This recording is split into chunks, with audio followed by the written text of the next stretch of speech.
right, so here he is, DC, the one, the only Toни Fергюson, the former UFC interim lightweight champion, and the man who was the first to accrue a double-digit winning streak in the division, 155 pounds, that most people believe is the best and deepest in the UFC. It has long been the deepest division in the UFC, and Toni Fергüson has maneuvered his way through that and had eventually captured the interim lightweight championship. One of the most diverse strikers that you've ever seen.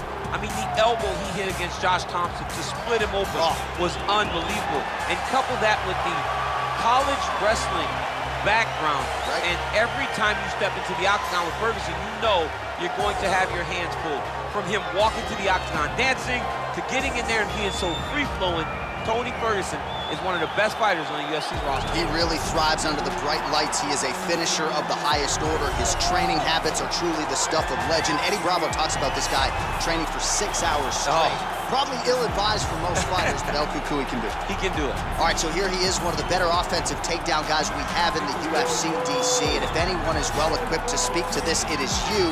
The opponent knows what's coming. At least to this point in the UFC, no one's been able to stop him. He just has to keep him away, because the moment this guy gets close enough to either grab a leg or make body contact, now you're in trouble. He has a knowledge and an understanding of position from a lifetime of just all grappling, judo, wrestling, sambo. He does it all, and he has just so many ways to get you to the floor. This guy once told me that if he can get your leg, he's going to finish. Because he's going to give you so many things to think about, you will not be able to process and keep up with him, and eventually you're on the mat. It's unbelievable to watch him apply that knowledge to the mixed martial arts fight. And as the wrestlers say, this is not a guy you want anywhere near your bracket. No, you don't want him in the bracket. Ladies and gentlemen, this is the main event of the evening. And when the action begins, our referee in charge of the octagon, Dan Mergliata. And now, this is the moment UFC fans around the world have been waiting for. Live from the T-Mobile Arena in Las Vegas. It's time! 5 rounds for the undisputed UFC welterweight championship of the world. This man is a freestyle fighter holding a professional record of 26 wins, 5 losses. He stands 5 feet 11 inches tall, weighing in at 170 pounds. Fighting out of Orange County, California, presenting the challenger, Toni El Cucuy Fергüson. And now introducing the champion, fighting out of the red corner. This man is a wrestler holding a professional record of 18 wins, 1 loss. He stands 6 feet tall, weighing in at 170 pounds. Fighting out of Boca Raton, Florida. Ladies and gentlemen, presenting the reigning, defending UFC welterweight champion of the world, Kamara, the Nigerian Nightmare Usman.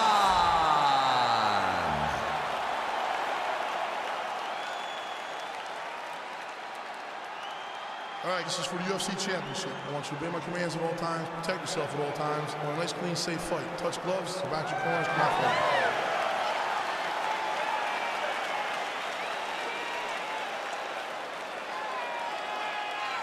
You ready?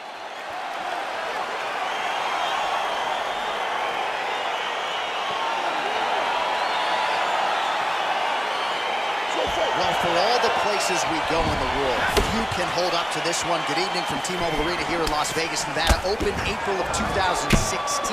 UFC went there for the first time at UFC 200, and they've been bringing big shows seemingly every other month ever since. They call Vegas the fight capital of the world. And if you're talking about a home base for the UFC, you're talking about T-Mobile Arena, home to some of the biggest UFC events ever. UFC 200, Conor McGregor versus Khabib Nurmagomedov. This place has been the home of some of the biggest UFC fights in history. Tonight, you get to take the same walk to that octagon to try to make your mark on the sport. And he landed the right hand there. Oh, Nice offering there by Tony Ferguson. We'll see if he can follow it up here, champ. I mean, he usually does. He does not let guys off the hook. Tony Ferguson is a guy that has... Oh! Dude's hurt. Serve him up. Go get him.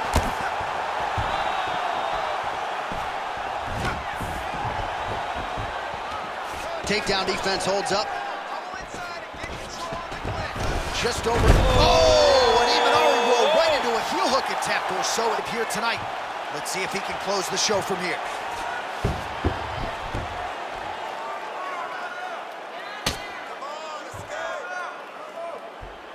He should be defending right now.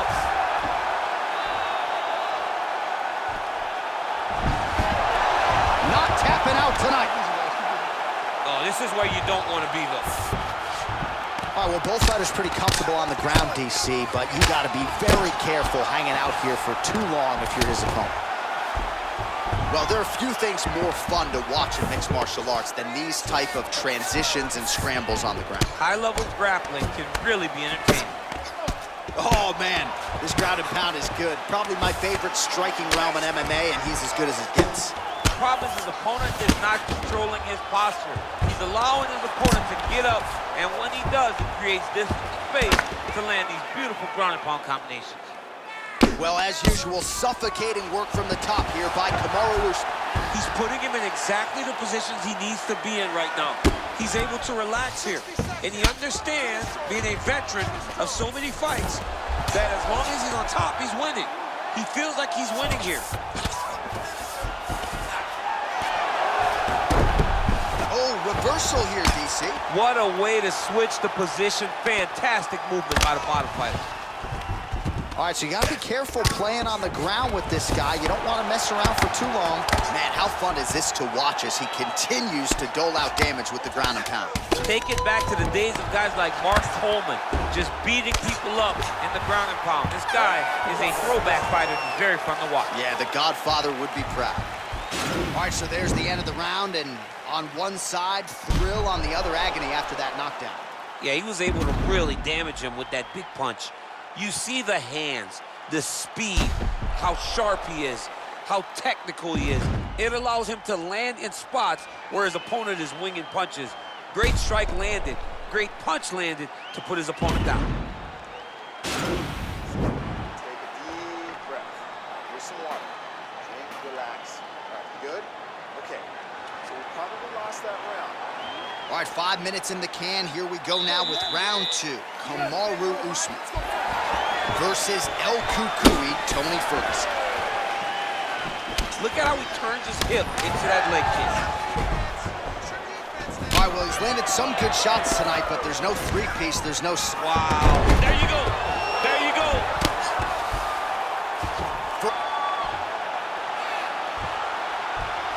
He's got his chin in, but now it's starting to slip under the neck. Why is he not recognizing this right now? He's got to recognize this is dangerous. This is a dangerous position. Oh, now he's in trouble.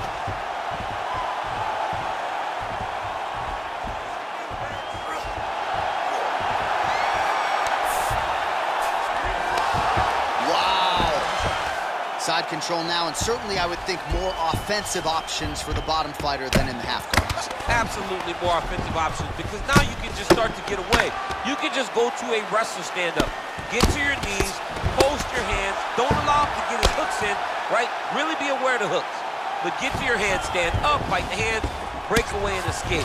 But it's so much more free-flowing than a half guard in the side control, because all you need to do is just get the opponent's body up, because his legs are just free to move. His legs are not controlling anything. His legs are just free, so you have more freedom to use yours. 59 total strikes have landed for Kamara Usman. Well, more often than not, when it's been thrown, it has landed. DC landing at a 70% clip tonight against Tony Ferguson. He loaded up on that right hand, too. All right, trying to pass here, as Glover Teixeira might say, not today. Not today. Great job of following with the hips, keeping those legs locked and keeping them in full guard. Oh, he's got the ground and pound going now. Well, you know, I don't like the gi very much, but I have an appreciation, and a healthy one, for these type of transitions. You can tell he's been in a gi at some point in his life with the way that he moves. so freely. I'm skipping jiu-jitsu next week, too. All right, inside his opponent's guard here, DC. You don't want to play around here too long. No, you got to either have 2 hands in or 2 hands out, or guys start to attack triangles. Under a minute now to go in the round. Nice hook, nice hook. Oh, how about the speed on that reversal there? I mean, I know you can get out of some bad spots, but not with that type of speed. You cannot allow him to get leverage on the bottom. What a sweep. All right, half guard now. Not a fighter you want in half guard against you. For the bottom fighter, what does he need to do? He needs to secure his underhook. He's got to be fighting for underhook. One of the most key things you can do as a bottom fighter stuck in half guard is try to frame. Now try to hit. Oh, and there's the horn at the end of the round. So the fighter was really caught in a submission there just as the horn sounded. The stools they go. 60 seconds to recover here. We're going to fight on, ladies and gentlemen. Another round coming up. There it is.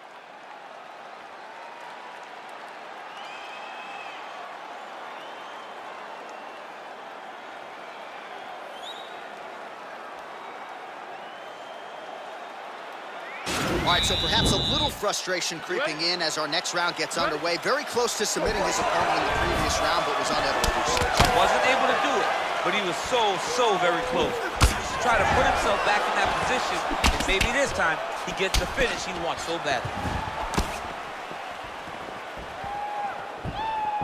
Big powerful punch lands. Now he gets back in range. Oh, nice job to prevent the takedown and scramble to his feet. DC, didn't take him long to find his range here tonight, huh? His timing is on point. Oh, looks like he's trying to set up the takedown. There's the attempt. Right hook attempt. That's a miss. Oh, big elbow. Oh, straight right.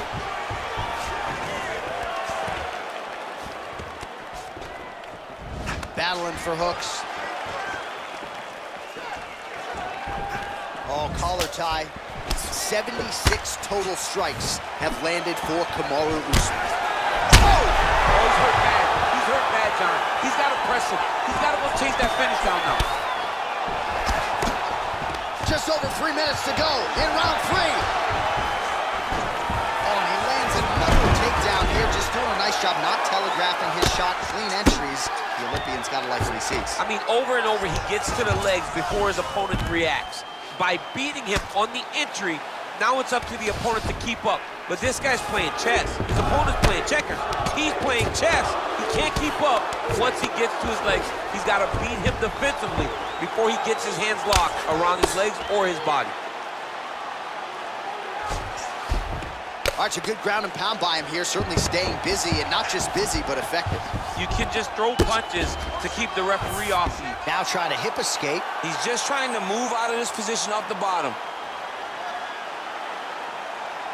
The Kimura is not the arm, it's the shoulder pressure that usually makes you tap. He actually goes to an omoplata.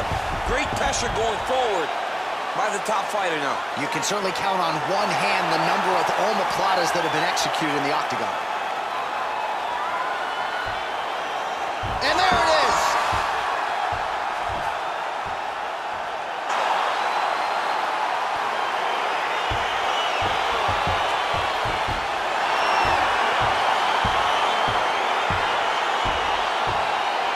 Let's take a look back at the replay as he gets it done by submission tonight, champ. He was able to get the fight to the ground exactly where he wanted it.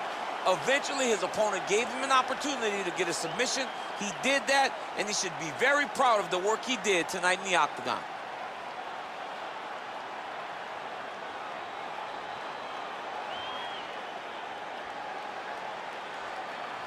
And ladies and gentlemen, there he is, a man that needs no introduction, the undisputed UFC welterweight champion of the world, and your winner tonight by way of spectacular submission. Ladies and gentlemen, referee Dan Bergliano's going to stop to this contest at 3 minutes, 41 seconds of round number 3. For the winner by submission, and new undisputed UFC welterweight champion of the world, Toни Ferguson. So there he is, the newly minted UFC welterweight champion. You had to look far and wide for people who were picking him in this spot tonight. As Dominic Cruz said, when you became the double champ, he got it done. Not many people expected him to win. Those three guys that walked to the octagon with him were sure that he would win this fight. All you need is your army. You're the warriors on the front line, and that group of warriors knew that they